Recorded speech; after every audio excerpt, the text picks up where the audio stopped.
Welcome back to another one of my videos. This video is about devotional service. The first form of devotional service is hearing.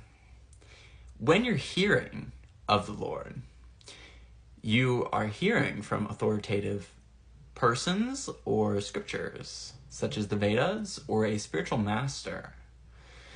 This can be done by reading the Bhagavad Gita, the Bible, the Quran, any of those things. Any of those scriptures are authoritative sources.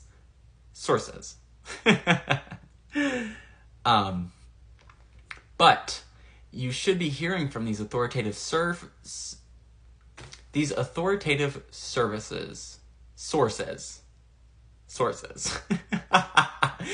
I'm so sorry. I keep messing up, but you get the point. You should be hearing from these authoritative sources and not some miscreant who is foolish and does not speak the truth. One who croaks like a frog that brings death to itself. The next form of devotional service is remembering. When we remember Krishna, we think of his pastimes and what he looks like, what he feels like, what he sounds like, how transcendental he is. We remember these things to love him, to love these things about him. And that's why we remember. It's to love and serve Krishna.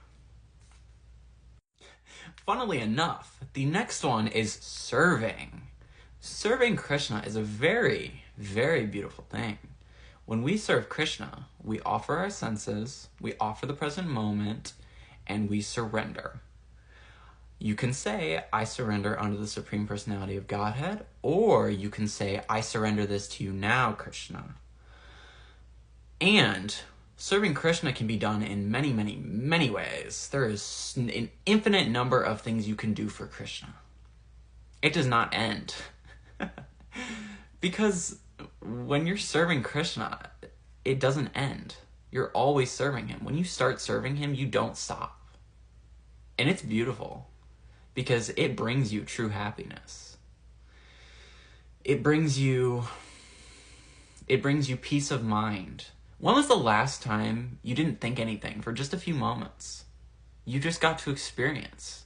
When was the last time that happened? Think about that.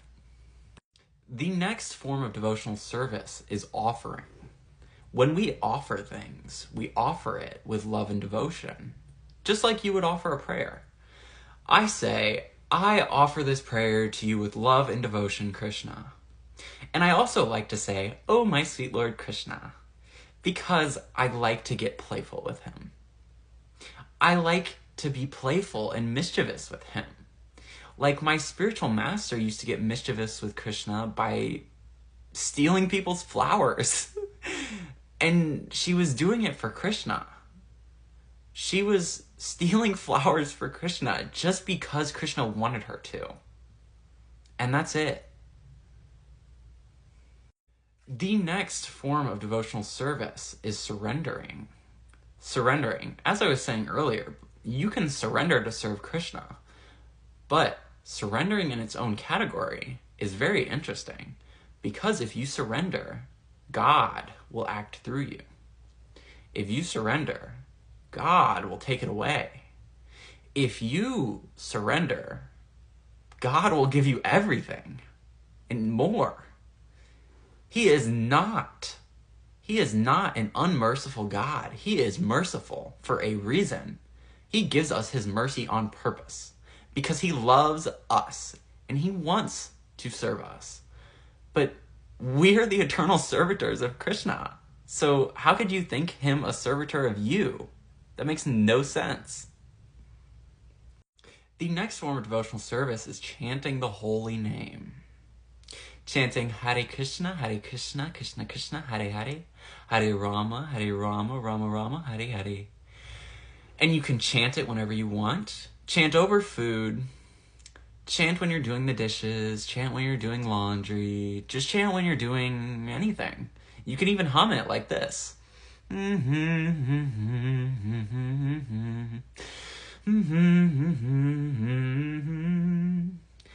that's just an example.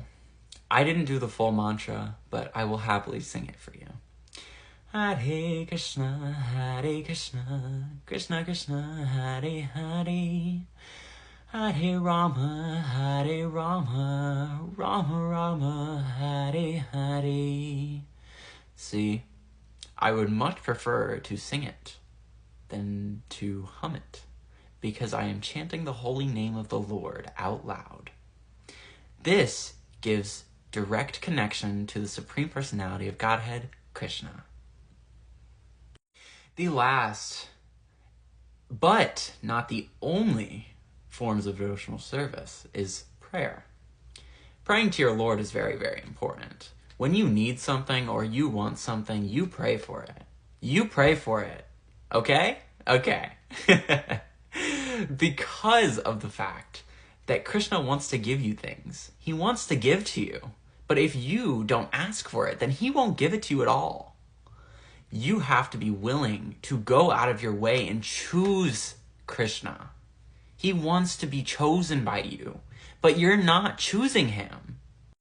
In the Bhagavad Gita, it states, "My dear Arjuna, O winner of wealth, if you cannot fix your mind upon me without deviation, then follow the regulative principles of Bhakti Yoga.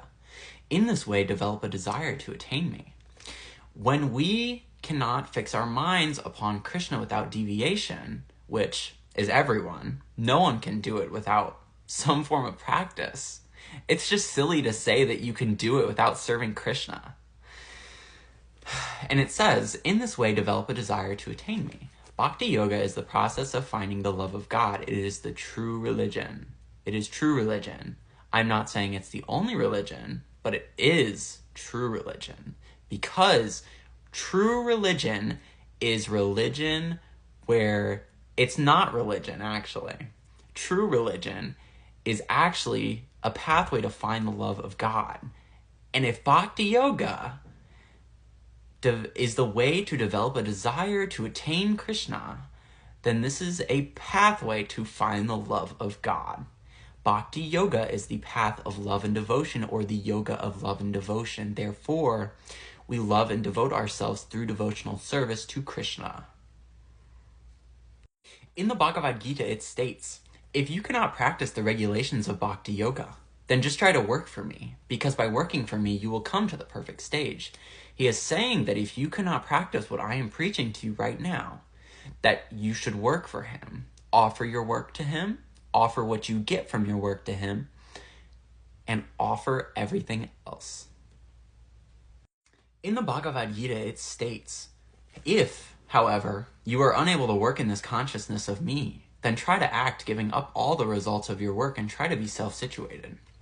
He's saying that if you're not able to work for Krishna or do it for Krishna, then to give up all of your results of your work to Krishna. So when you work and you get money or your paycheck, offer it to Krishna. Go buy a Krishna statue or a Krishna poster. Just have fun with it. Find something that suits you. You could even get Krishna lighter. That's a very silly example, but you could get a Krishna lighter or a Krishna shirt.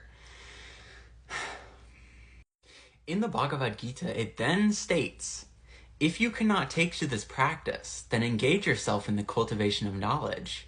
Better than knowledge, however, is meditation, and better than meditation is renunciation of the fruits of action. For by such renunciation, one can attain peace of mind." He says that one can attain peace of mind. The whole point of this is to gain peace of mind so that you can recognize the truth and see it for yourself, that Krishna is the Supreme Personality of Godhead, and that you want to love and serve him. Hare Krishna, and thank you for watching. Goodbye.